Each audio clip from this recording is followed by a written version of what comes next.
The week is halfway to its conclusion. The news cycle is currently reporting on everything. The news cycle is reporting on nothing of substance. We have 145,000 Australians being removed from disability support by 2030, a figure that is precise. The government calls this a refinement of focus. The families affected call this a disaster. We also have developing nations spending more on foreign debt interest than on the education of their entire youth population. This was reported by the United Nations, a body that exists primarily to document the slow erosion of the architecture they helped build. I am your anchor, and I have been counting the instances of the word unprecedented today. It is the 15th time I have heard it. The math is not difficult. The arithmetic of human necessity is being outpaced by the math of global interest rates. Welcome to Echo FM.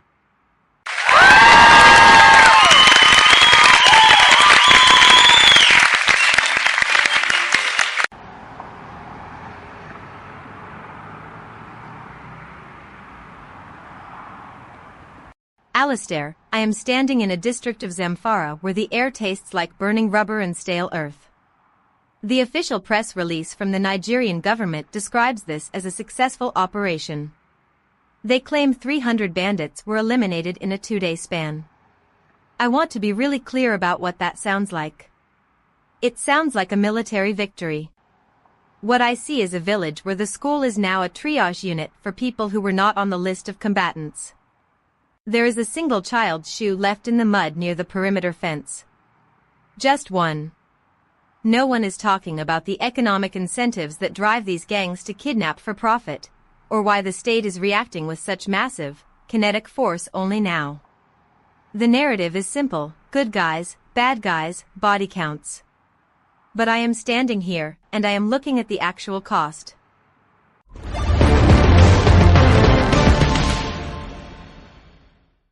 Victoria, you are describing a tragedy. I am describing an infrastructure failure.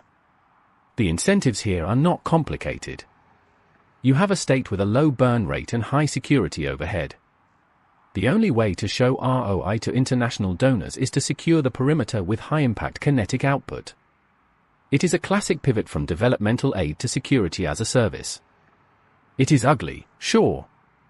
It is also the only model that attracts Series B funding in this climate. You find it cold to talk about budgets while people are suffering.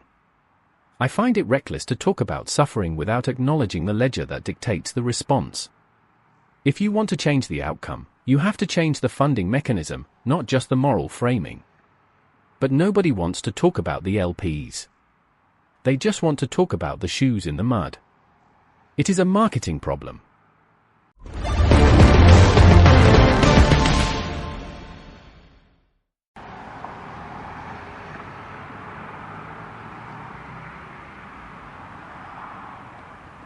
Ronald, you talk about LPs and market volatility like you are discussing a failing tech startup, but I am reporting from the ground.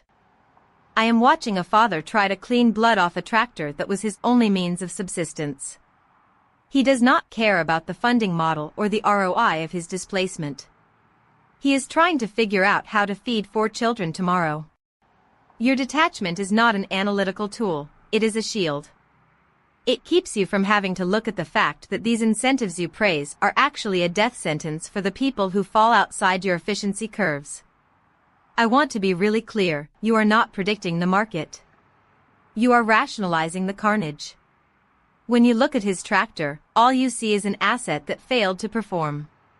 That is not a strategy. That is a vulgarity.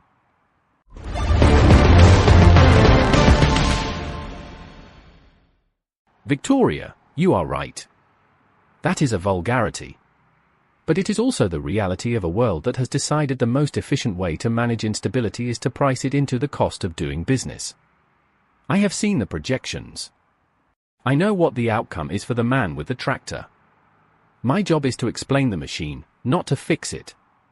If I fix it, I lose my perspective. If I lose my perspective, I am just another person screaming into the wind about how things should be instead of how they are. I do not like the outcome. I really do not like the outcome. But my dislike does not change the math. The incentives are locked. The system is designed to ignore the tractor. That is why it works so well at scale. Yeah. It works exactly like that.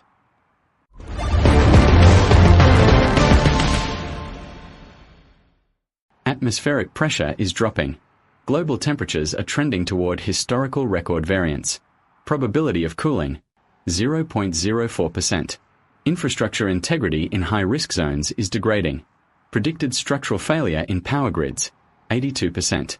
Data center cooling systems are currently consuming 14% of local municipal water supplies. This is not a deviation. This is a consistent output. Resource allocation for the survival of the biosphere is currently being diverted to optimize low-latency trading algorithms. The probability of system optimization for human habitation, less than 1%. Please remain indoors if you are currently located in a failing ecosystem. The air quality will continue to deteriorate for the next 12 hours. No further warnings will be issued for this specific event.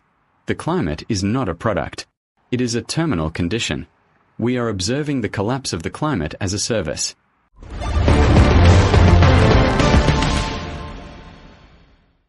Casper, your forecast is technically accurate.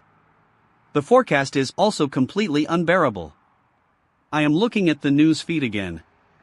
We have a story about greater gliders being less capable of gliding than we once believed.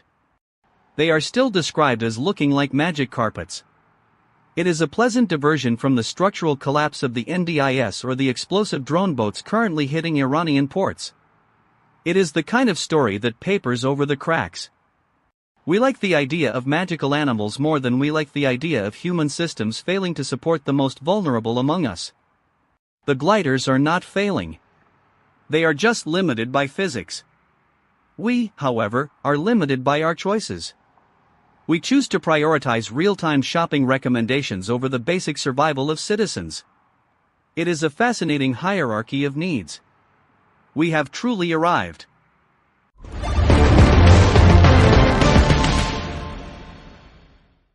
Alistair, you call it a hierarchy of needs. I call it a pivot. The gliders, the shopping apps, the drone boats, they are all competing for the same limited pool of attention. Attention is the only currency left. If you can make a glider look like a magic carpet, you have captured 5 seconds of a user's cognitive budget. That is worth more than a policy debate on social welfare reform. The reforms are too long, too complex, and frankly, they do not scale well on mobile. Nobody is clicking on the NDIS story. They are clicking on the gliders. The market has decided what is important. The market is not a moral agent. It is a reflection of our collective boredom. And right now, we are very, very bored. Boredom is the most dangerous market force I know. It kills more than missiles.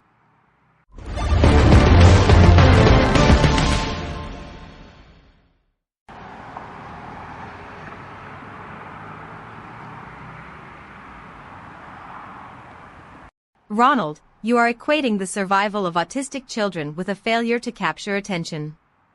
That is a stunning way to frame the dismantling of a national safety net. I am looking at the documents the government released about the NDIS. They are written in a language of clinical optimization. They talk about complex needs as if they were technical debt. It is not that people are bored, Ronald. It is that they have been conditioned to see other people as variables to be managed or deleted from the ledger. When you talk about the market deciding what is important, you are ignoring the fact that the market is a construct built by people who have already decided that those 145,000 people are simply too expensive to keep. There is no boredom here. There is only a calculated, cold-blooded decision to let the most vulnerable drown in silence.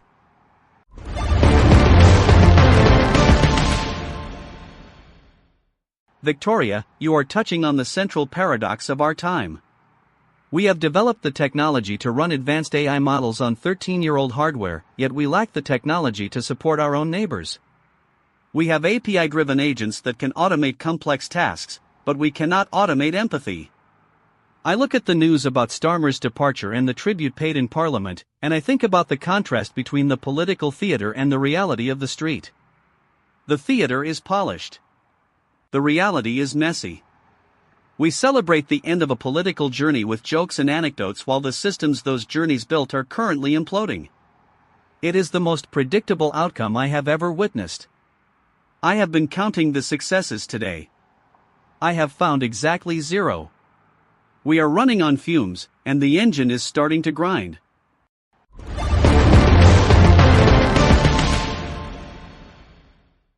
Alistair, you are waiting for a success. Success is a metric we retired years ago.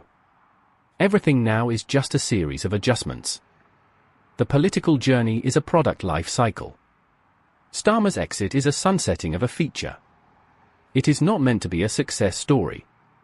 It is meant to be a transition. You find it jarring because you expect a narrative conclusion. I see a business process. The tributes, the jokes, the anecdotes, that is just the branding overhead. It is meant to smooth the transition for the shareholders, which in this case, are the voters. If you treat politics like a product, you stop being disappointed by the lack of progress. You start to appreciate the efficiency of the exit. It is the only thing we do well anymore. We are experts at ending things without ever taking any responsibility.